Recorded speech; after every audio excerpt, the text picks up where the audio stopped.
สลายขายเครื่องยังสลายน้องขายขายแบบเขาเย้ามาซื้อแบบขายเขาเย้าอ๋อถ้าผู้ใดมักเล็กก็ซื้อเล็กเนาะเดเล็กเนาะผู้ใดซื้อมักน้ำมันกับน้ำมันก็มีเนาะถ้าเขามักคนขายดิที่จริงได้บ้านี่เอาไปพี่เลยไม่ต้องให้ซื้อก็ได้เอาให้พี่เลยแม่โอ้เสียว่าถึกใจแท้บาท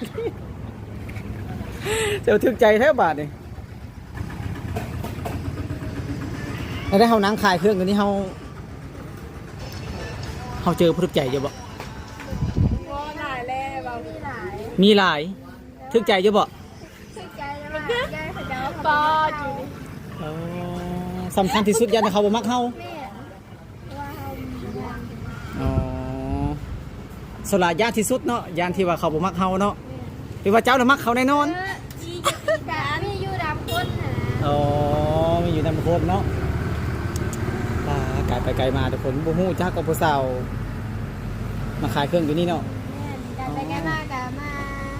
ซื้อเครื่องซอยนี่แหละซื้อคนเด็กก็ได้วะซื้อคนก็ซอยทางนี้เด้อทางนี้เด้อซะมาซื้อเครื่องแถมคนไปนั่งเด้อแห่งหลายคนเนาะผู้สาวอยู่ห้านแห่งหลายเนาะมาดีกับเจ้ามาเลือกเอานะทุกคนคนใดก็ผู้งาม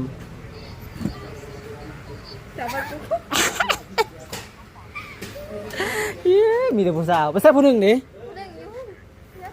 โอ้คนนั้นบ่เราไปขายเครื่องบ่จะขับรถไปใส่ล่ะฮะขายเครื่องให้ลูกค้าบ่อ๋อขายเครื่องให้ลูกค้าเอ้า